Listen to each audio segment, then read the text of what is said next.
Bom, bem-vindos de volta.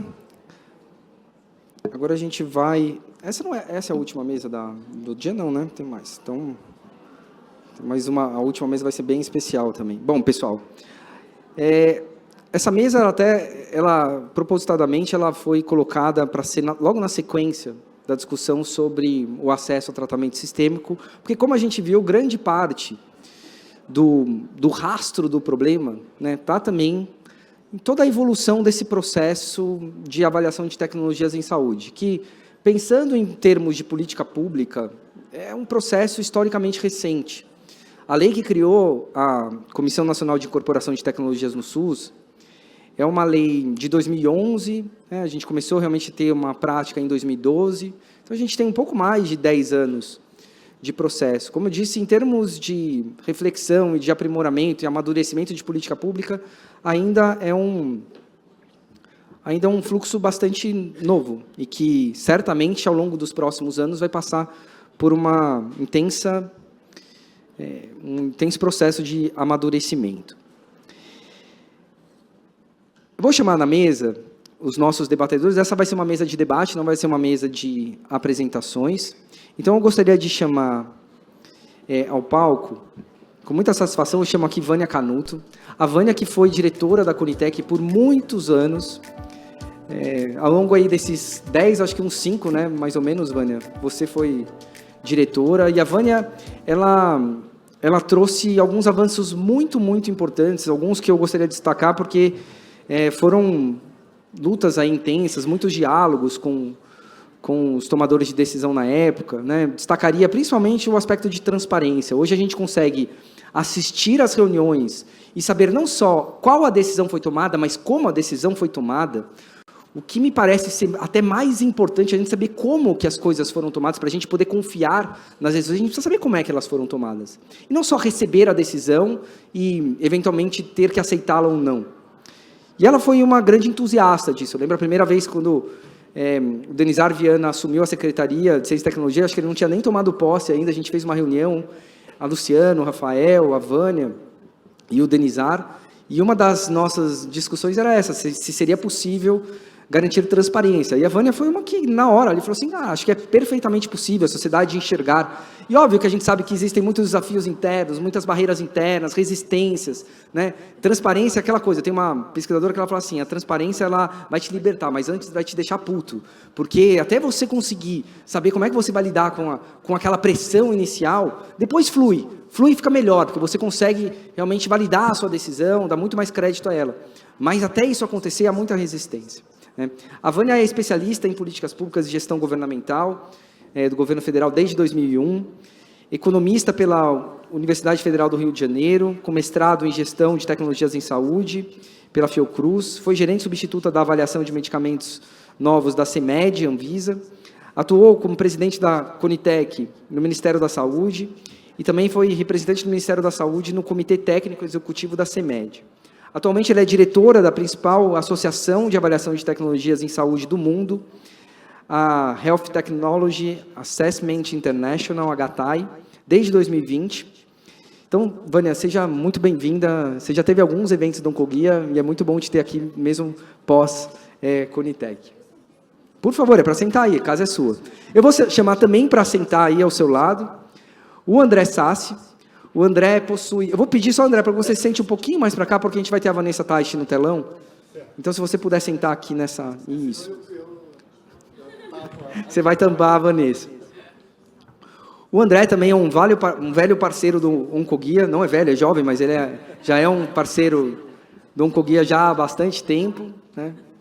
E o André possui graduação, residência e doutorado em Oncologia pela Unicamp. É o atual coordenador do departamento e preceptor do programa de residência. Espera aí que eu acho que eu pulei o negócio aqui. Beleza. De Oncologia Clínica da PUC. Também diretor técnico da Radium, Instituto de Oncologia da Rede Américas e fundador e CEO do grupo SONRI. Eu sempre erro, né, cara? É SONRI? SONRI. Grupo Sonhe, de Campinas. O André, a gente teve muito contato com o André em vários momentos, tanto da saúde pública como da saúde privada, nesse processo de avaliação de tecnologias em saúde. Né? Lembra de uma época, Lu, que a gente foi participar principalmente de umas reuniões na CoSaúde, antes da CoSaúde ser a CoSaúde atual, na antiga versão da CoSaúde, as reuniões eram lá no Rio de Janeiro, e o André, oncologista especializado nessa área de avaliação de tecnologias, ia lá e defendia com muita propriedade. A gente dizia assim, cara, como é bom ter o André, porque o André ele consegue entender o que os dois mundos falam, o mundo da oncologia clínica e o mundo dos metodologistas. Né? Porque a gente, muitas vezes, tem dificuldade de entender quando a coisa é muito técnica, e era muito legal ver ele tentando ali mostrar eventuais coerências, eventuais incoerências. Então, é um prazer, André, ter você aqui. E, por fim, eu gostaria de chamar a Vanessa Taixe, que também já esteve em vários fóruns aqui com a gente. Super bem-vinda novamente, Van, ainda que virtualmente. Sei que você tem uma viagem, está super corrida. A Vanessa é superintendente de Economia da Saúde do Hospital Israelita Albert Einstein. Então, pessoal, sejam todos muito bem-vindos. Eu vou pedir só para colocar rapidamente o meu slide, logo depois a gente tira para a Vanessa poder ficar na tela com a gente. Mas esse slide ele só traz basicamente uma capa do que foi publicado pelo Ministério da Saúde no final do ano de 2022, que são as recomendações de uso de limiares de custo-efetividade nas decisões em saúde. Essa discussão sobre ter ou não ter limiares de custo-efetividade existe desde que a Conitec foi lançada, talvez até antes disso. Mas eu me lembro da gente discutir isso em fóruns assim. Só que era sempre aquela discussão meio que, seria ótimo a gente ter, mas ninguém sabia exatamente o que queria com o limiar. Em 2022, o Ministério da Saúde a Conitec lançou uma discussão, uma consulta pública, com uma proposta inicial. Eu sei que ninguém vai conseguir ler o que está ali no telão, tá? É só para ilustrar mesmo, vocês vão conseguir ter acesso pelo QR Code. Mas ali, basicamente, a gente teve um evento que potencializou muito a criação desse documento, que foi a aprovação de uma lei que diz, a lei está em vigor, que diz que tanto o SUS quanto a saúde suplementar precisam ter parâmetros de custo-efetividade para a tomada de decisão. Precisa ter parâmetros, precisa ter alguma referência para que as decisões não fiquem todas com base só na cabeça daquelas pessoas que vão tomar a decisão. E quando a gente fala de Conitec, agora a gente teve uma ampliação, mas a gente estava falando até então de 13 representações, de 13 pessoas, 11 do governo, uma do Conselho Federal de Medicina e uma do Conselho Nacional de Saúde, que avaliavam e recomendavam para um tomador de decisão, que era o secretário de Ciência e Tecnologia, mas é sempre bom colocar em perspectiva que, até hoje, salvo num caso ali relacionado à Covid, que depois, salvo engano, foi revertido, todas as recomendações da Conitec foram acatadas e seguidas pelo secretário de Ciência e Tecnologia. Então, embora seja um órgão de recomendação, ela tem ali um encaminhamento quase que deliberativo, né, que é quase vinculante, em termos práticos, acabou até hoje sendo vinculante, mas só para a gente entender o peso do trabalho e a responsabilidade que os membros da Conitec têm. Durante esse processo de construção dos limiares de custo-efetividade, quando a Conitec lançou a consulta pública, né, houve um frenesi na sociedade. Nossa, mas espera aí, a gente está preparado para decidir sobre isso. É aquela coisa, a gente sempre falou que precisava decidir sobre isso. A hora que vem uma proposta, a gente fica com medo E é engraçado que é sempre assim. A gente sempre quer as coisas, mas a hora que vem, a gente precisa tomar decisão, a gente fica, putz, mas será que a gente está preparado para decidir?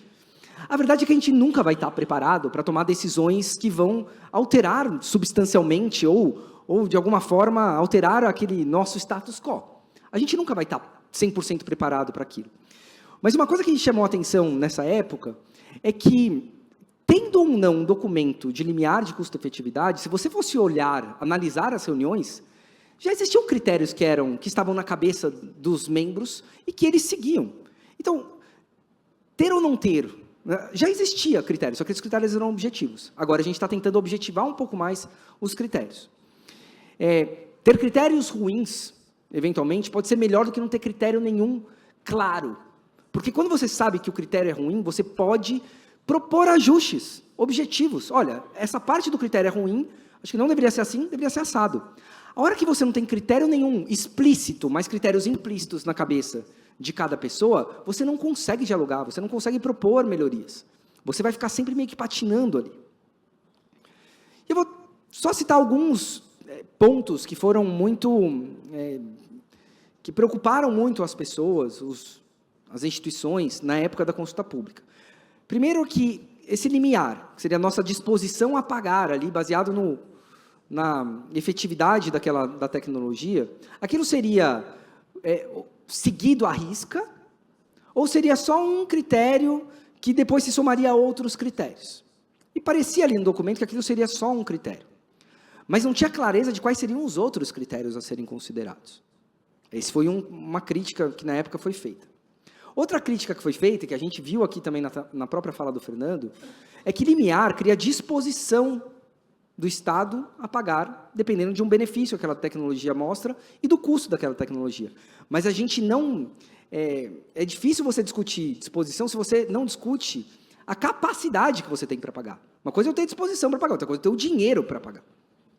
Então, são duas coisas que são diferentes, mas que caminham lado a lado e dificilmente ela vai ter um resultado prático se você não juntar as duas discussões. Outra questão foi levantada. A Conitec tem legitimidade? A Conitec, para ela definir isso aqui?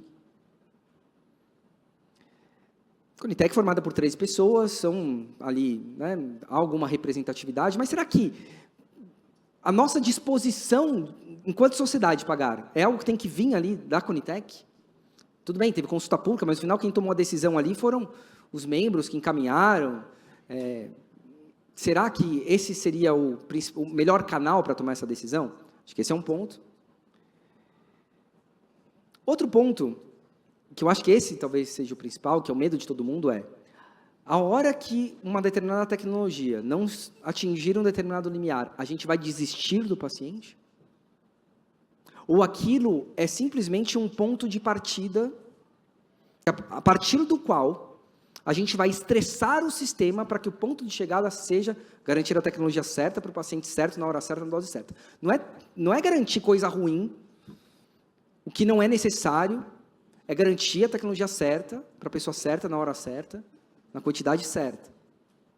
A hora que a gente tiver a primeira avaliação técnica, mostrando que vai gerar algum benefício para o paciente, a gente vai estressar para fazer com que caiba no orçamento, para garantir estratégias diversas, para garantir que haja mais orçamento. Lembro que na época a gente até discutia assim, cara, no limite, vamos imaginar que você se depara com uma tecnologia que tem um benefício para o paciente, só que ela é muito cara.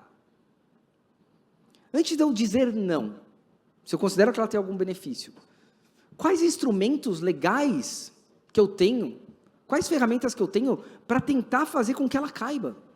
Eu posso negociar preço? Eu posso institucionalmente forçar uma redução de preço? Se eu não tenho dinheiro, eu posso aumentar imposto?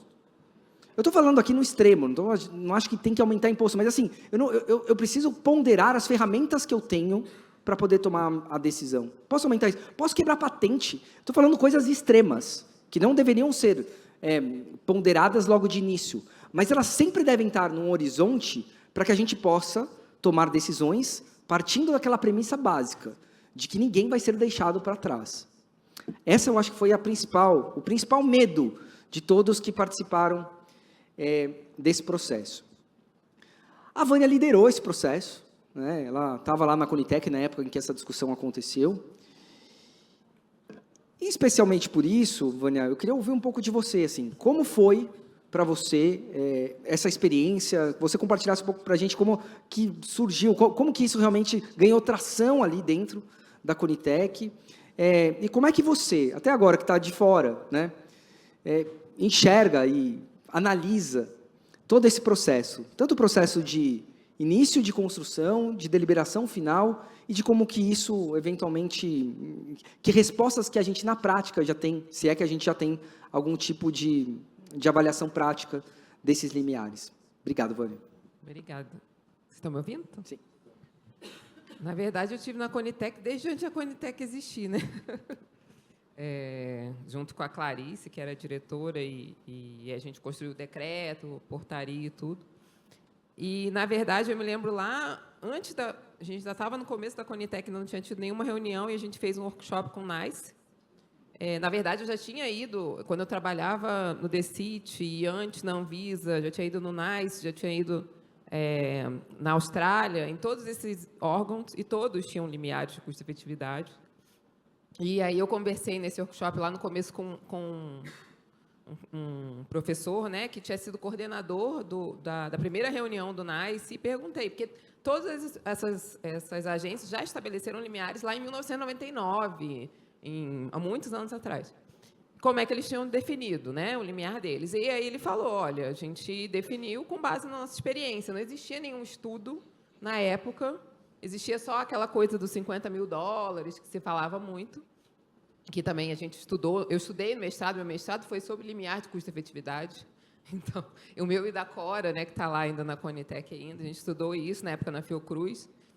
E eles decidiram porque tinha que decidir, porque você não tem como utilizar a avaliação econômica sem ter um limiar. Então, assim, a Conitec já deveria ter decidido esse limiar desde o início da Conitec. Essa é a minha opinião pessoal. Eu não mandava, não era dona da Conitec. Mas eu entendo que, naquele momento em que veio a lei, o Brasil ainda era muito imaturo em relação à avaliação econômica. Então, assim, nem as próprias universidades, elas conseguiam fazer estudos econômicos, uma ou outra conseguia, né? Então, com a Conitec, com a força da lei, a gente conseguiu desenvolver a capacidade em avaliação econômica no Brasil. Então, no começo, a gente não conseguia fazer estudo, a própria indústria não fazia estudo. Então, no primeiro ano, eu me lembro na submissão dos pedidos da Conitec, quase todos foram não conformes, porque não tinha estudo de avaliação econômica ali. A gente sabia o que era, mas a indústria também não conseguia fazer. E aí, os anos foram passando, a Conitec, né, se especializando, as pessoas entendendo, elas faziam diferença, sempre fizeram diferença, confusão, avaliação econômica com impacto orçamentário, isso até hoje. Uma coisa é uma coisa, outra coisa é outra coisa. Então, com o desenvolvimento e com a chegada dos estudos de York, em 2015, se eu não me engano, e do IEX, que foi uma consequência também do estudo de York, em 2016, a gente começou a ter mais um referencial para poder discutir. E aí eu saí da Conitec, voltei para a Conitec, e eu sou economista também, e aquilo também me deixava um pouco angustiada, porque é um critério da lei, é importante saber a eficiência daquela tecnologia, porque um limiar é isso, você está já implicando em mais gasto, você já parte do princípio que vai gastar mais. Já é esse princípio. Aí a gente começou a discutir, com base nesses estudos, né, o grupo dos NAT, só que veio a pandemia. A gente fez uma primeira reunião em março, a gente fez todo o material e fez em março de 2020. Na semana seguinte, tudo fechou. Então, aí as prioridades eram outras. E aí, com a lei, a gente conseguiu retomar essa discussão e fazer toda a consulta pública, audiência pública, mas isso já estava muito amadurecido dentro da Conitec há muitos anos. Então, é isso. Eu penso igual a você. É melhor ter um critério. E os critérios, eles vão se modificando. O NICE mesmo, o limiar dele não é exatamente hoje o mesmo que era lá atrás. Só que é melhor ter critérios, eu sou uma perseguidora de critérios, assim, do que não ter critério nenhum. E aí, então, foi toda essa discussão, a gente recebeu as contribuições da consulta pública, teve audiência pública, a gente entendeu também que houve, talvez, não sei se foi falha de comunicação nossa, as pessoas continuavam confundindo impacto orçamentário com avaliação econômica, mas que foi um avanço e que não podemos retroceder no avanço que a gente conseguiu. Agora tem que implementar e testar o modelo. Ainda ficou pendente, lá de trás, do estabelecimento de limiares de custo-efetividade para doenças ultra-raras e para terapia avançada. Se você puder, até, essa discussão, se você puder trazer também assim, um resumo dos principais pontos que foram trazidos nessa proposta, acho que para todo mundo também... Então, basicamente, os estudos, que, tanto de York quanto do IEX, eles chegavam a uma conclusão de valores semelhantes, que dá por volta de um PIB per capita. As pessoas não gostam muito do tal do PIB per capita, mas o PIB é a soma das riquezas do país, da produção do país. A média a gente sabe que não é boa, mas é aquilo que a gente tem, que dá por volta disso, por quali, por ano de vida ajustado à qualidade. E aí, nessa discussão, que não está no estudo, mas foi uma discussão aí com o painel da Conitec, já se definiu modificadores, né? A gente definiu modificadores que se poderia chegar até 3 PIB per capita. 3 PIB per capita, não, 3 vezes 40 mil, que era o valor. para doenças graves, doenças pediátricas, doenças raras e doenças negligenciadas. Então, ali já foi feita uma modificação no valor, né? E os outros países, gente, assim, o NICE, todo mundo decidiu com base na sua experiência também. Não existem estudos que falam o modificador tem que ser tanto, tem que ser quanto, e é com base no aprendizado. E ultra rare e terapias avançadas ficou para uma discussão em separado. Até porque, para esses dois casos, eu entendo que tem que ter uma diretriz metodológica não só para avaliação econômica, mas para a parte clínica também. Porque o que a gente vê na Conitec são estudos muito frágeis, né? A Anvisa registra medicamentos com fase 2 ou sem fase 3, sem comparador. Não estou falando da oncologia em si, mas também aconteceu na oncologia e vem acontecendo, que, de alguma maneira, é um registro condicionado à apresentação de estudos no futuro, como a FDA faz, só que em lugar nenhum isso está escrito. Então, assim, eu acho bem temerário, eu acho que a Anvisa deveria rever esse tipo de registro, não que ela não dê o registro, mas que deixe claro que aquele registro está condicionado à apresentação de outros estudos. Porque, a partir do momento que está registrado, o judiciário, o mundo entende que aquilo ali tem eficácia. E já teve um caso no medicamento que depois se mostrou que não era eficaz no fase 3 e pressiona as agências, até para que as agências possam ter também incorporações provisórias, incorporações com acompanhamento, incorporações com compartilhamento de risco. Então, eu já falei muito, né, gente? É porque eu ouvi a discussão mais cedo e aí eu comecei a pensar nessas coisas, né? Registro condicional, acho super importante. Precisa revisar. Eu vou falar de outras coisas, tá? Eu sou indisciplinada. Não, eu sou disciplinada, mas é porque... Preço da CEMED. Gente, a legislação da CEMED foi estabelecida em 2004. Ela é obsoleta, ela precisa ser alterada. O que falta à CEMED? Precisa ter direito à revisão de preço. Teve uma medida provisória que caducou. Eu, quando estive no DEGIT, pedi várias vezes, encaminhei formalmente que precisava ter revisão de preço para que a gente consiga revisar os preços e consiga... Porque, por exemplo, eu vi mais cedo, e é exatamente o que ele falou. Antigamente, a indústria ela fazia um ensaio clínico grande para uma indicação mais larga, maior, para poder registrar e depois ir pegando outras indicações. Hoje em dia é o contrário. Você faz o registro, porque é mais rápido, registro acelerado, tem todas as vantagens de uma doença rara, e depois expande para várias doenças. E aí o preço que foi determinado pela CEMED, muitas vezes sem um comparador, um preço internacional, depois serve para tudo. E isso impacta, muitas vezes não no SUS em si, no Ministério da Saúde, se for o comprador, porque ele vai ter o direito de negociar, mas impacta na saúde suplementar, sim, sim, que impacta em tudo, entendeu? Eu depois deixo o povo falar, senão ninguém vai falar, mas se deixar, eu vou ficar falando aqui até amanhã. Não, mas eu acho que está tudo conectado, né? Quando você fala sim, que o preço CEMED, ele vai impactar no processo de incorporação no SUS, vai impactar no processo de incorporação da saúde suplementar. Saúde suplementar, por exemplo, o preço que eles consideram é o preço CEMED e é um preço que não é praticado. Não é praticado. Então, a gente tem uma avaliação fake. A nossa avaliação de impacto econômico é fake, assim, né? De tudo, do limiar, do impacto econômico, tudo é baseado em algo que depois eu não consigo bancar. Agora, aproveitando, né, eu acho que um ponto que você trouxe, que eu acho que é o que mais se destaca nesse limiar, é essa questão do valor de referência, né? A gente fala um PIB dá mais ou menos R$40 mil, 3 PIBs dá R$120 mil. E é um valor que é o valor do custo do tratamento por ano de vida ajustado no paciente. Ô, Van, eu queria que você explicasse um pouquinho desse conceito de quali. E aí eu queria só que você conectasse, porque eu estava vendo, por exemplo, na incorporação dos medicamentos para melanoma. Na discussão da Conitec, todos falavam muito dos 3 PIBs. 3 PIBs daria basicamente 12 mil por mês. O preço do tratamento deveria custar 12 mil por mês. Os laboratórios propuseram 20 mil por mês, daria acima de 3 PIBs. E no final das contas foi incorporado, né? Ficou uma coisa meio... Faltou um fechamento assim, nesse aspecto. Foi incorporado e depois o Ministério pôs um valor de 7.500, que também não tem laço nenhum com nenhum desses números que a gente falou aqui. A grande dúvida que fica esse caso não teria sido incorporado? Não teria sido incorporado? Fala-se em outros critérios. Esse caso se encaixa nos outros critérios e que outros critérios seriam esses que talvez não estejam tão claros para a sociedade. Eu queria te ouvir um pouco sobre esse conjunto de coisas que eu trouxe aqui agora. Bom, primeiro, obrigada pelo convite. Eu sinto muito por não poder estar presencialmente com vocês aí hoje, mas é um prazer dividir a mesa com a Vânia, André, Tiago.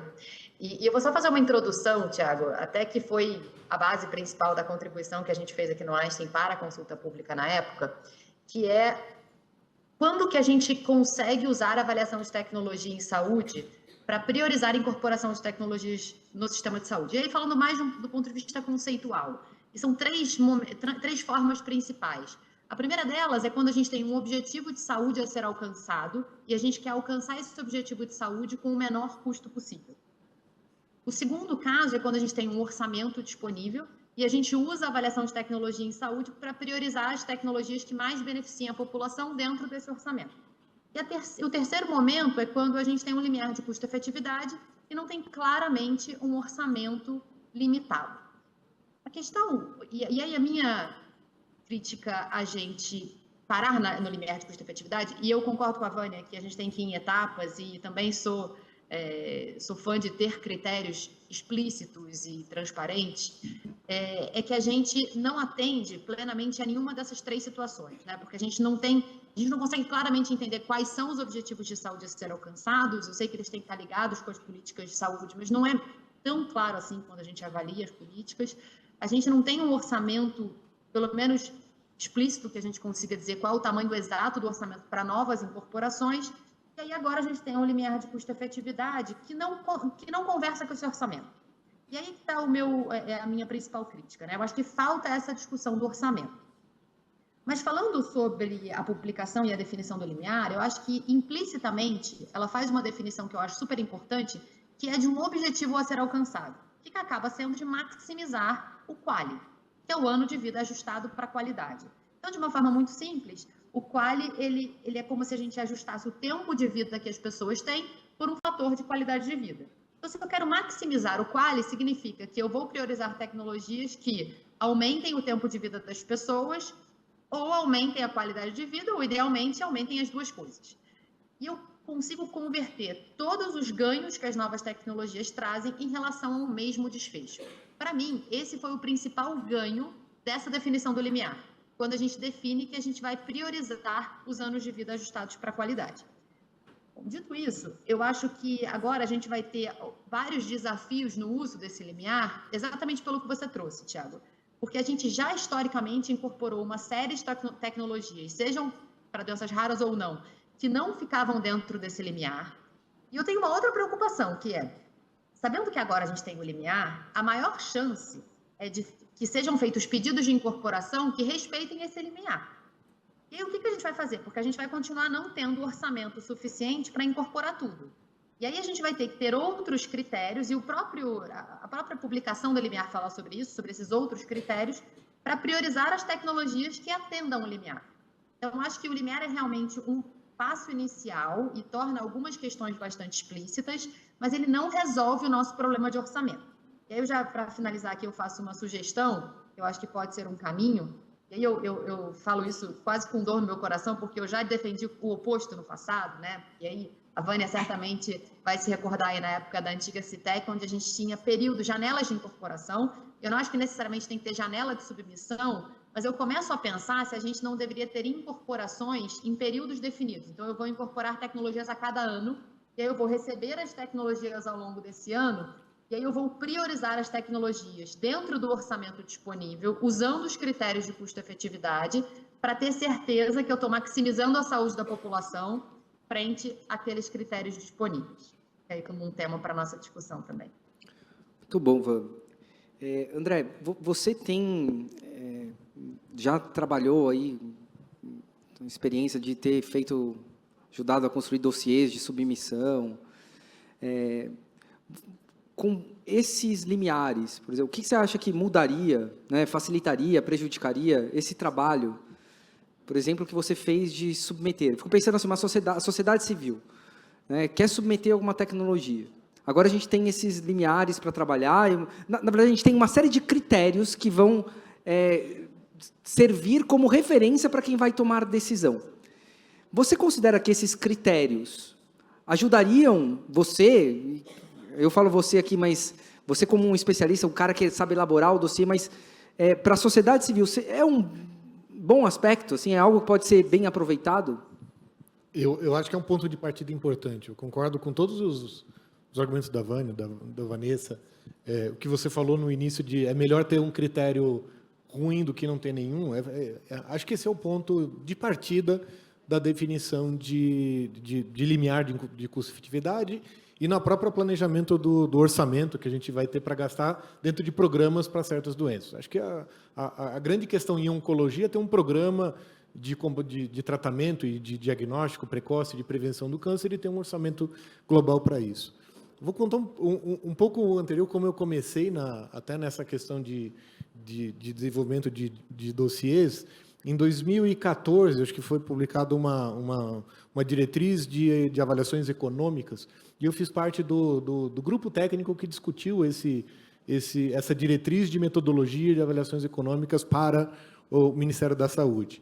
E lá nasceu a discussão de praticamente todo o corpo técnico que estava discutindo, falou assim, dentro dessa diretriz tem que ter um limiar de custo-efetividade, porque é o padrão, é o ponto de partida da avaliação econômica em si. E o Ministério da Saúde vetou. Falou assim, não pode. Senão, criou um impasse que demorou algumas horas e, para sair o documento, acabou se tirando. Isso faz 10 anos já. Então, assim, tinha uma pressão do ponto de vista do corpo técnico para isso. Posteriormente, na Unicamp, a gente tinha um laboratório de pesquisa chamado CEVON. Na época, a gente fez uma série de sugestões, porque a gente viu que os pedidos de incorporação para a Conitec eram mal feitos, não respeitavam todo o corpo necessário. E aí, talvez na minha ingenuidade de ainda jovem pesquisador, eu falei, se eu fizer um dossiê que eu considero adequado, metodologicamente correto, seguindo as diretrizes que eu tinha ajudado a descrever, a gente vai submeter. E aí a gente fez uma conversa com a Secretaria de Saúde do Estado de São Paulo e foi o meu primeiro dossiê que eu fiz, foi em parceria com a Secretaria de Saúde do Estado. E foi rejeitado na época, foi negado, por questões subjetivas. E aí eu fiquei mais incomodado ainda. Porque eu falei assim, não tem evidência de benefício. Eu disse, não, claro que tem benefício. A gente demonstrou no dossiê segundo os critérios que a gente tinha. Não, mas segundo os nossos critérios, não. Então, esse é um desastre, né? A gente seguir metodologicamente alguma rotina, alguma premissa que a gente tem, e essa premissa não ser aceitada pelo corpo avaliador. E aí tem um descompasso muito grande. Então, o limiar de custo-efetividade é fundamental para a gente ter o primeiro contato. Eu acho que tem muito, assim, não pode ser confundido, mas acho que ele tem que ser muito ligado com o impacto orçamentário que cada atividade vai ter. Porque, como a Vanessa até também já falou, a questão de priorização é importante. Então, eu até, aí é uma opinião pessoal, isso não tem questão técnica, mas é um pouco de bom senso e opinião pessoal minha. Eu acho que tecnologias que têm um impacto orçamentário muito grande, talvez até o limiar devesse ser mais baixo, porque eu vou gastar muito dinheiro, e aí, assim, aí eu vou ter que comprar muitos anos de vida para a minha população como um todo. Para doenças raras, acho que esse é o princípio, né? Para doenças que têm um impacto orçamentário mais baixo, é aceitável se a sociedade gastar mais da sua riqueza que produz todo ano para melhorar a vida daquelas pessoas, porque são poucas pessoas. E aí o limiar flexível faz muito mais sentido, para não ser uma barreira, para ser o início. Mas, assim, a gente tem que, primeiro, educar as pessoas e educar os médicos a pensar.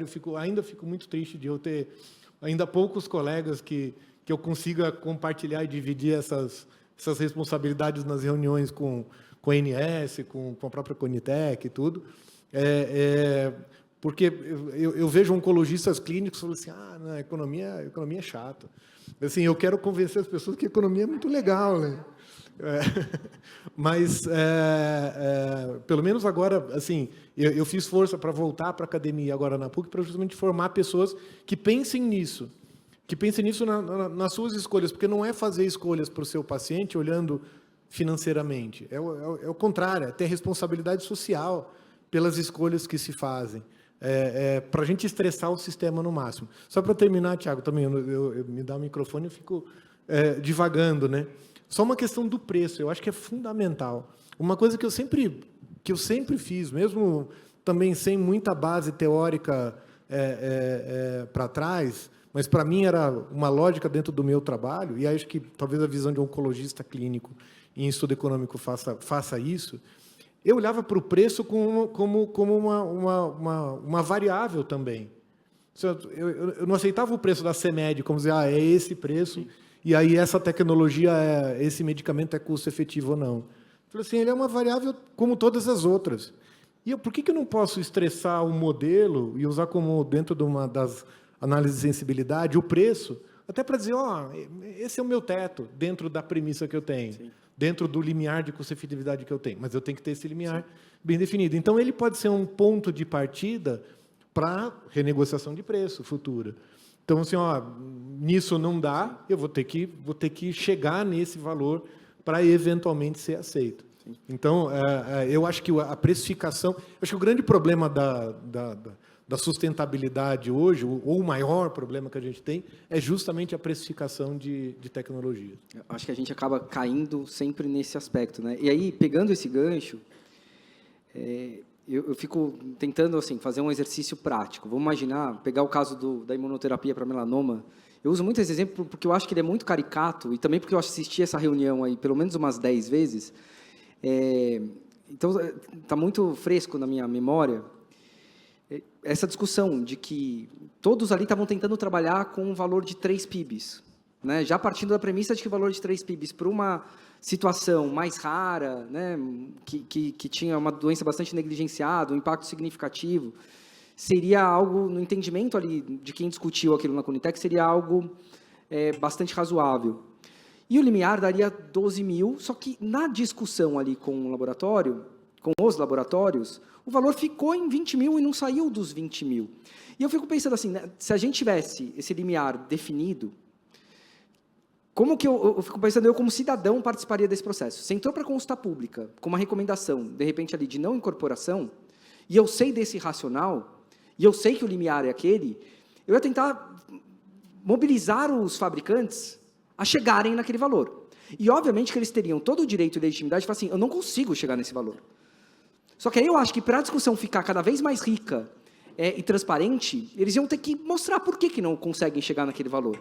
E eu ia poder me convencer e, de repente, até ajudar para, pessoal, Ministério, eles não conseguem chegar nesse valor por esse motivo. Eles me convenceram. Ou então eu vou falar assim, cara, vocês não me convenceram.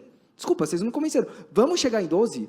Vamos mobilizar mais, né? Vamos fazer um advocacy também para que as instituições privadas possam eventualmente mudar um pouco a sua posição. Vamos tentar mudar as regras para deixar a precificação de medicamentos mais transparente. Vamos tentar definir o que é preço justo, né? Acho que são coisas que...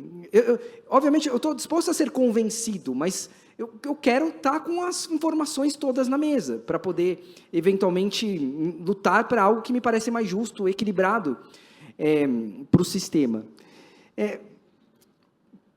Queria saber, assim, Vânia, assim, faz sentido assim, esse racional? Você acha que o limiar pode, de alguma forma, também modular os outros participantes?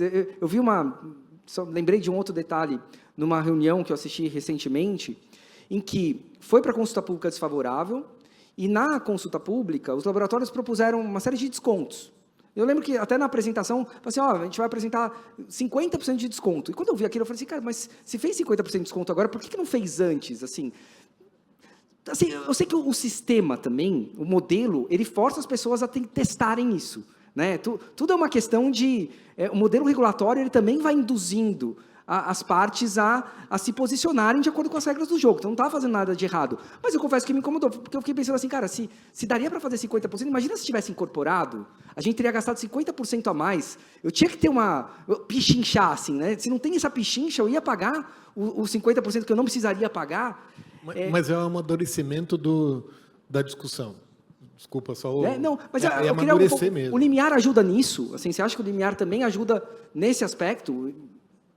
Eu só lembrando, André, me lembro dessa discussão na época da diretriz de avaliação econômica, que não tinha o limiar, não dava para colocar o limiar porque não existia, né? E a diretriz está sendo atualizada e deve ser publicada em breve, porque muita coisa mudou de lá para cá, né? É, muito antigo, nem lembro de quando é. A primeira não existia nem Conitec. Mas aí que a Vanessa falou, e você também falou, no impacto orçamentário. Desde o início, lá no Ministério, a gente foi nas áreas de orçamento, a gente precisa saber quanto tem de orçamento para incorporar. Isso nunca foi definido pelo Ministério da Saúde. Então, quando o Fernando chegou aí para esse desafio, coitado, né? Pegar esse desafio, mas muito bom que foi criada uma coordenação geral de oncologia, né? Para poder cuidar desse tema, é necessário que o Ministério da Saúde defina qual é o orçamento disponível para incorporar. Isso nunca foi definido. É necessário que o Ministério da Saúde defina as suas prioridades de saúde pública. A gente sabe que metade, mais ou menos, das demandas vem da demanda interna, mas vem da atualização do PCDT. Então, é uma demanda induzida, de alguma maneira, pelo próprio DGITS. Não é uma demanda induzida pelas áreas que tem que induzir. Então, a gente fez várias estratégias de priorização com as áreas, mas nós fomos atrás disso. Diferente, por exemplo, da SVS, que tem todo um trabalho de priorização e atualização, eu sempre senti falta desse tipo de abordagem das outras secretarias. Então, eu sei que a Conitec faz um bom trabalho, fez um bom trabalho, mas não dá para jogar na Conitec muitas responsabilidades que não são da Conitec. A definição, eu falava, gente, quando eu era do DG, sou pobre, assim, não tem orçamento aqui, a gente não paga nada, não paga a conta. Quem paga são outras áreas. Essas áreas precisam definir quanto tem de orçamento para incorporação naquele ano. Essas áreas precisam decidir qual é a prioridade de saúde pública. É oncologia? Então diga, é oncologia, porque isso vai refletir na tomada de decisão. Até para a sociedade poder cobrar mais recursos. Se eu sei que tem 10 milhões e eu preciso de 15, a sociedade tem um foco para, olha, eu preciso de mais 5. Vamos tirar a emenda parlamentar e jogar para cá, enfim. Exato. Eu até, na época, Denise, eu falei, vamos atrás de emenda parlamentar, vamos fazer alguma coisa. Mas, assim, é aquela coisa. Eu trabalhava numa área limitada à Conitec. Eu não tinha orçamento, eu não definia prioridade. Então, agora que tem uma área, que tem, né, a nova gestão, espero que a nova gestão defina as prioridades de saúde pública. O Ministério não fez isso até hoje. Claramente, para a Conitec, não fez. Nem impacto orçamentário. Então, além da definição do impacto orçamentário anual, é necessário ter uma definição do limiar de impacto orçamentário, de quanto foi o que você falou. Doenças muito prevalentes têm impacto orçamentário gigante, né?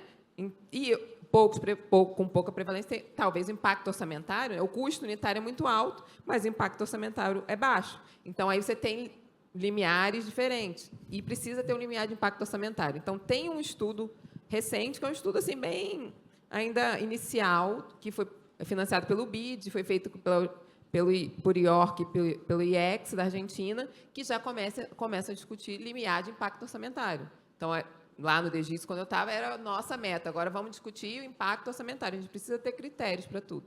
Então, prioridade de saúde pública precisa estar na mesa. Não que venha a demanda da prioridade de saúde pública do Ministério, mas que, na hora de decidir, seja um critério. Então, nós vamos priorizar o quê? Necessidades não atendidas? É isso que o Ministério quer priorizar? Então, é isso que vai ser colocado lá. Então, a nova gestão tem muito desafio aí. E o limiar, ele ajuda, de alguma maneira, a balizar um pouco a discussão de preço, né? Então, não é possível que um país que tem um PIB e um gasto em saúde muito menor que o Reino Unido ou que outros tenha o mesmo preço que o Reino Unido. A indústria tem que fazer preços diferenciados de acordo com a capacidade de pagamento, né? Tem a disposição a pagar e a capacidade de pagar. Então, é uma discussão muito complicada de ser feita, mas precisa ser feita. Eu me lembro na hepatite C, a indústria, no começo, ela foi com preços diferenciados de acordo com a realidade de cada país. Isso tem que ser feito. Talvez acordo de confidencialidade, que não existe ainda. A Renata até falou sobre isso, porque a indústria tem medo de que um preço contamine o outro. O Ministério tem que discutir isso. Do jeito que está, que não dá para ficar. Porque em 2003, eu me lembro, eu me lembro que, por mês, um medicamento para doença rara custava mais ou menos, na Preço-Média, de R$4.000. Chegou no ano seguinte um para doença ultra rara, porque também é bom fazer essa diferença. Rara, por exemplo, esclerose múltipla é rara. Mas dá para fazer, rara mais ou menos, né? Mas dá para fazer ensaio clínico de qualidade, tem muitas opções terapêuticas, e ultra rara realmente aí a situação mais complicada. E aí o preço era 4 mil, e para a gente era um escândalo, e no ano seguinte veio um de 8 mil por mês, para uma ultra rara. E a gente ficou muito assim, na CEMED, 20 anos atrás. Hoje é 100 mil, 120 mil por mês. Então, não tem como, assim, é preciso discutir com a indústria a sustentabilidade do sistema de saúde. E a gente sabe que tem estudos, vários estudos, que mostram que talvez não tenha tanta relação o preço com o custo de desenvolvimento do medicamento. Então, para que a gente possa dar mais acesso às pessoas, a indústria precisa também ajudar. Eu acho que para a gente ter capacidade de cobrar, e até da indústria, e até assim, não é vilanizando a indústria, mas para colocar cada um com o seu papel e no seu grau de sofrimento adequado também, né, para realmente todo mundo sentar na mesa, a gente tem que ter esses parâmetros claros. A gente precisa quantificar isso de maneira mais clara, e a gente precisa poder quantificar planilhar todas as tomadas de decisão até. Quando a gente olha para trás do histórico da Conitec em Oncologia, que grande parte das incorporações aceitas foram em câncer de mama, a gente, lógico, está atendendo talvez um dos tipos de câncer onde a evolução foi muito rápida, mas que seja mais prevalente. Ok, a gente está atendendo a necessidade da população. Mas outras doenças menos comuns, talvez com limiares de custo-efetividade parecidos, não foram atendidos, como a melanoma, câncer de rim, entre outros. Talvez porque a pressão social não foi tão grande. E aí não tem a ver com limiar de custo-efetividade, impacto orçamentário, nem nada. Tem a ver com a capacidade das pessoas se mobilizarem, a capacidade das sociedades se juntarem e brigarem por uma incorporação que é desejável. Sim. E aí a complementação do que eu falei antes, de que quando eu achava que, na ingenuidade, que um dossiê, entre aspas, completo faria diferença, depois eu fui ver que, na verdade, tinha que ter um dossiê bem feito tecnicamente, mas tinha que ter mobilização da sociedade civil, da sociedade médica, da própria indústria farmacêutica, para poder ter uma discussão mais ampla, inclusive até a respeito de preço. Sim. Eu acho que ele traz, né, me parece que ele inverte o ônus da prova. O limiar de custo-efetividade, ele inverte o ônus da prova. Numa situação como a do melanoma, que o limiar seria 12, estão propondo 20, de novo, por que 20? Por que você acha que outros critérios você acha que, para essa tecnologia, fazem com que a gente não observe o nosso limiar? E podemos até aceitar isso, mas não sou eu que tenho que provar para você, é você que tem que provar, né? Porque eu acho que também a inteligência está muito nos detentores do registro, a forma como é precificado está ali. De novo, não é para dizer que ele está errado por querer vender por um valor maior, mas eu acho que a gente tem que ser convencido de que aquilo é o mais justo. Só, Tiago, na época do melanoma, né? E assim, tinha que ser incorporado. Pois é, nem exato. Por isso que esse exemplo é ótimo. Com o que estava disponível. Ainda não a gente não tinha estabelecido, está lá no relatório, os 3 PIBs, mas não estava estabelecido ainda o limiar, então o Ministério podia ter podia ter negociado antes. Podia ter negociado. O problema de negociar antes é porque aí entra outra área para negociar, né? Porque o DEGIT não tem condição. Mas você concorda que o tomador de decisão tinha que ter essa informação antes de decidir por incorporar? Sim, assim, por exemplo, no Reino Unido, o NICE para o processo e vai à área lá do Ministério que negocia, vai negociar. Aqui a gente tem uma lei que, no início, na lei, eu até queria que fosse como a gente fazia na CEMED, quando a gente tinha uma exigência ou fazia alguma coisa para o prazo, lá na CEMED. No nosso caso, não podia. A Conjur, na época, disse que não podia fazer assim, porque aí travaria o prazo para que pudesse haver uma negociação. Então, existe um prazo e a gente tem que cumprir, e o DEGIT não tem nem capacidade, nem condição, nem competência legal para fazer esse tipo de negociação. Uma coisa que eu vou falar aqui, e agora porque também eu tenho mais liberdade para falar sobre isso, no Ministério da Saúde, eu sou economista, Vanessa, também, tal, mas existem pouquíssimos economistas que discutem economia da saúde no Brasil, e é muito importante esse trabalho para poder sensibilizar. Então, eu acho que não tinha economista no Ministério da Saúde. Agora tem o secretário economista, o substituto dele, Leandro, é economista e tal, mas na secretaria tinham poucos. E eu tinha uma visão totalmente diferente do que acontecia lá, só que em relação à compra. Então, para mim, como economista, todo monopólio de alto custo, o Ministério tinha que comprar. Não importa se é da oncologia, se é da oftalmologia. O único se é fabricante compra centralizado. monopsônio, monopólio, uso do poder de compra do Estado. A partir do momento em que tivesse uma concorrência, passava para a ponta. Porque, inclusive, eu me lembro de casos, não tem a ver com a oncologia, de um medicamento que gastava quase todo o recurso do componente especializado de um Estado, e a moça foi apresentar na Conitec, e ela indignada, porque ela gastava um recurso enorme. Quando veio o biosimilar, ela reduziu o gasto por 1/3 do valor. Se vocês olharem o gasto do trastuzumab agora, é bem menor. Deve ter diminuído pela metade com o biosimilar. 1/3. Ou seja, meses antes ela gastou 3 vezes mais.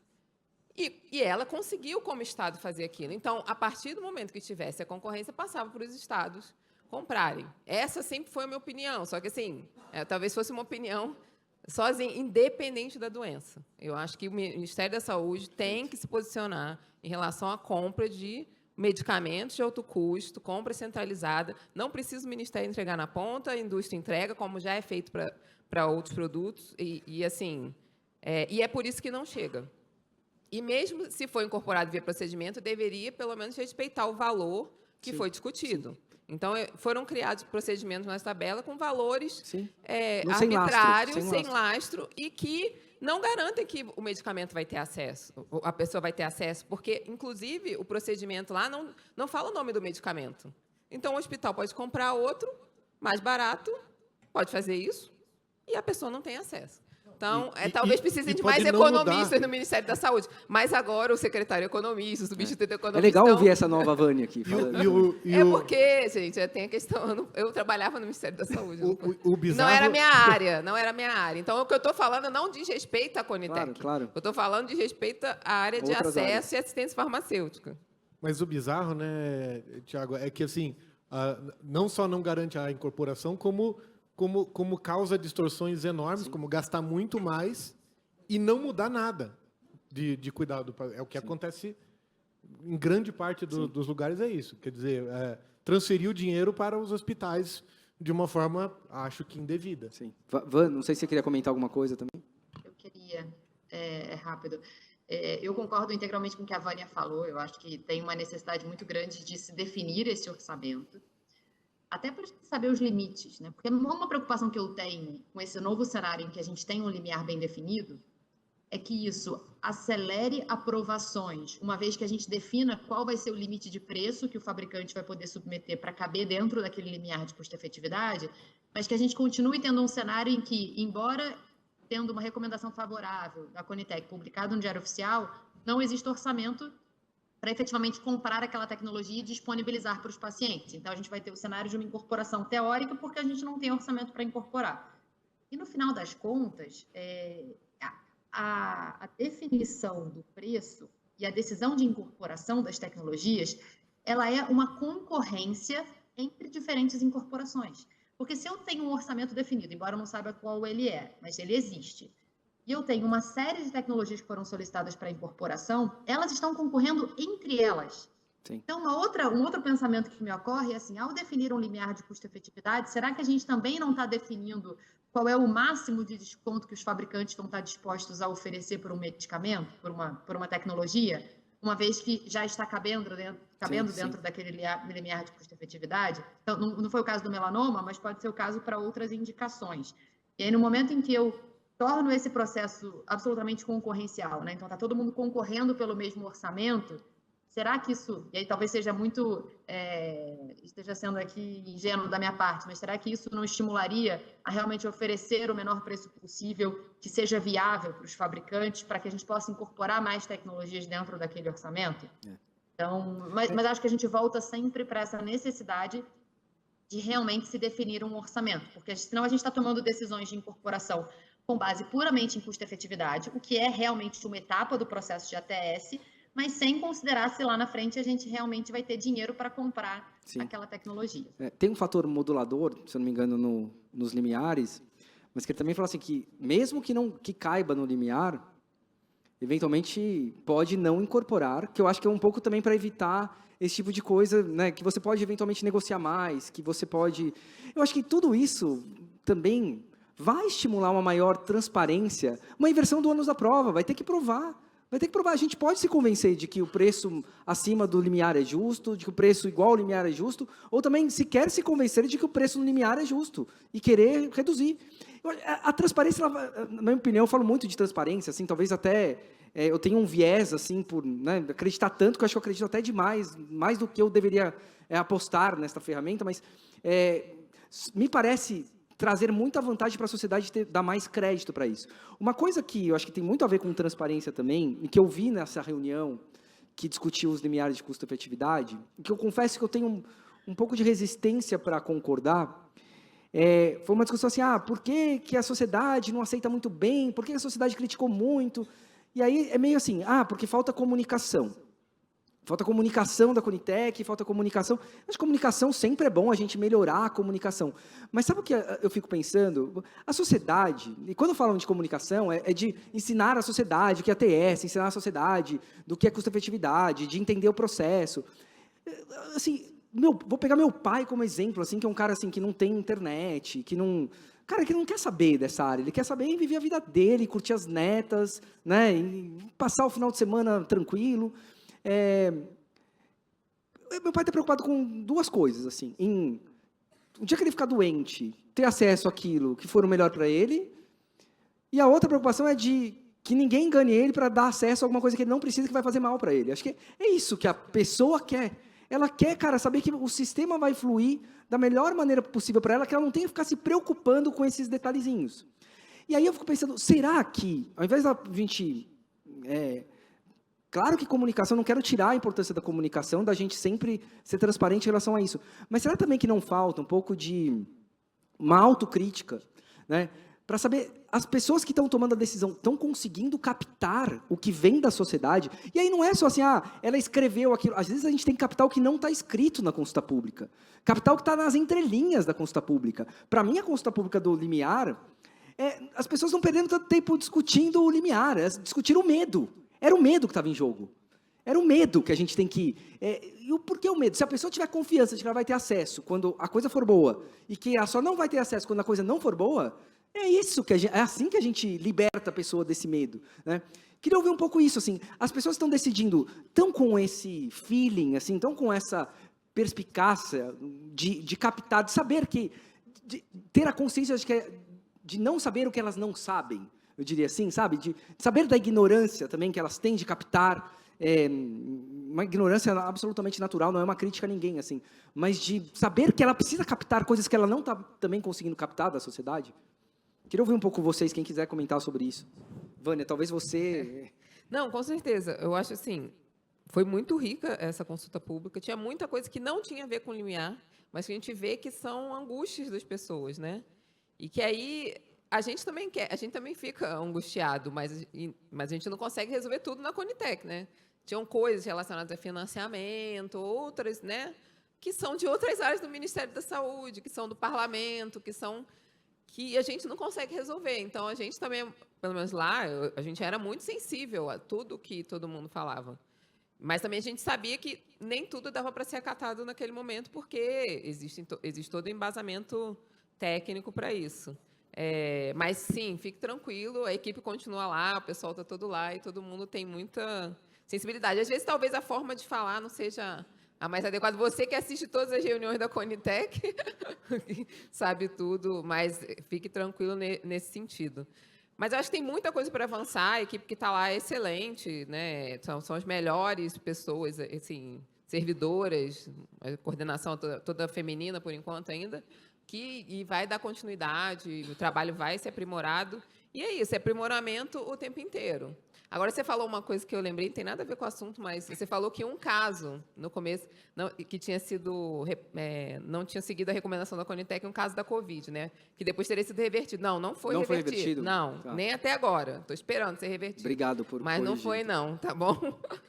Só para finalizar a participação, acho que a questão da transparência que você falou, eu sou viciado em transparência e dados. Então, assim, a gente precisa ter dados, precisa mostrar os dados e por que a gente escolheu aquela estratégia para seguir. E eu acho que a gente precisa, talvez como sociedade, mas mais eu faço autocrítica como médico mesmo. Então, assim, eu sempre falo dos oncologistas, né, que eles precisam estudar mais economia, mas não é porque é legal, é porque faz parte das escolhas dos médicos o impacto que eles vão causar no sistema de saúde como um todo.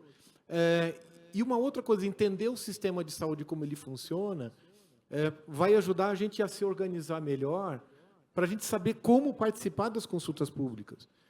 Como que um oncologista hoje participa de uma audiência pública aberta pela Conitec, pelo Ministério, de outras maneiras, pela ANS?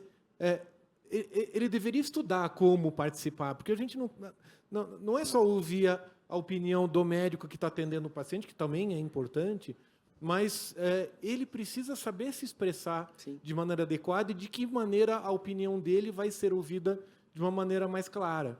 Porque senão ficam conversas do que a gente falou assim, o metodologista pensa assim, e o médico pensa de outra forma, e o paciente de outra forma completamente diferente. E um não para escutar o outro. Pode, né? Sim. Ô, eu queria te passar a palavra, porque a gente vai ter que encerrar aqui também, né? Mas eu acho que esse ponto que o André trouxe é importante, acho que cada um também saber o seu papel nas contribuições. Acho que esse é eu fico sempre pensando assim, como que eu tento me preparar para as contribuições, né? Eu acho que assim, a inteligência que tem antes, ela é a base para eu saber me preparar, para eu saber o que eu tenho que contribuir na consulta pública. Então, eu penso assim, cara, agora eu consigo assistir a reunião preliminar. E eu fico sempre pensando, o que foram pontos aqui que eu senti que houve divergências entre eles, pontos que eu acho que eles falaram alguma coisa que para mim não parou em pé, eu vou atrás, vou estudar para ver se... Pontos que eu acho que não estão batendo com a política regulatória. Por exemplo, quando falaram o 7, quando decidiram 12, sendo que era 20... Na época eu não me atinei, mas hoje eu falaria na consulta pública, pessoal, esquece, vocês estão incorporando aqui um negócio sem lastro, e além disso, vocês estão incorporando um valor que era para compra centralizada, então não vão decidir para compra descentralizada, porque tem isso também, né? Faz toda a análise em cima da compra centralizada, e aí na hora de decidir, é pelo modelo de assistência oncológica. O preço que o hospital vai pagar é muito acima daquele que foi avaliado, inclusive. Então a avaliação está toda desvirtuada do modelo em que aquilo vai ser operacionalizado, né?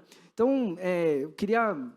já estou recebendo bronca aqui, que a gente precisa fechar, mas queria te ouvir um pouco também, suas considerações finais sobre isso. Tá bom. Vou ser bem rapidinho aqui falando. Eu só queria fazer um comentário sobre transparência, né? Eu também sou super a favor da transparência, mas acho que tem um ponto específico que outros países discutem, que a gente também deveria considerar, que é se as negociações de preço, e eu sei que tem uma série de questões regulatórias envolvidas, a gente não deveria permitir alguns acordos que não se tornem públicos, porque isso em outros países já tem a experiência de estimular a indústria a oferecer algumas negociações mais vantajosas. É só esse comentário sobre transparência. Em relação... calma que eu me perdi aqui falando da transparência, mas... calma. Está falando da participação, é muita coisa, participação, né? Vamos lá. O que eu ia falar é que assim, é muito difícil quando a gente se coloca do outro lado da mesa, né? E eu queria comentar sobre o papel que a gente vem desempenhando aqui no Einstein de criar um fluxo de incorporação de tecnologias para a realidade do sistema Einstein de saúde. Porque a gente é super early adopter de tecnologia, e aí tem uma discussão grande entre ser inovadores e adotar tecnologia muito rápido, só que a gente muitas vezes tem evidências científicas que são iniciais, né? Então, que nível de incerteza que a gente aceita? E aí a gente se coloca no lugar de decidir, é muito mais difícil de criticar, e a gente vê que é mais fácil criticar quando a gente está do outro lado da mesa de quando a gente está pedindo as incorporações. Então, a minha sugestão para a gente também contribuir para essa discussão é da gente ser um pouco mais específico quando a gente exige do próprio Ministério que eles definam os critérios, né? Então, o que a gente quer saber? A gente quer saber se as áreas terapêuticas que vão ser priorizadas são essas específicas, a gente quer saber que tipo de evidência científica vai ser exigida para que as tecnologias sejam incorporadas. A gente vai exigir que esses desfechos sejam comprovados em X anos. Eu acho que a gente talvez tenha que tornar um pouco mais específica a discussão dos critérios, porque também não é fácil para quando a gente está do outro lado da mesa, olhar para todas as demandas que existem e o que a sociedade espera e transformar isso em coisas objetivas e critérios objetivos a serem usados para a incorporação tecnológica. Perfeito, eu acho ótima essa sua fala. É sempre participar pensando, se eu fosse tomador de decisão, que informações que eu precisaria para estar confortável para tomar aquela decisão, né? Acho que é uma ótima reflexão. Bom, pessoal, queria pedir uma salva de palmas, agradecer os nossos painelistas. A gente vai fazer uma foto oficial aqui e depois eu já chamo a Lu para já começar a próxima mesa. Muito obrigado.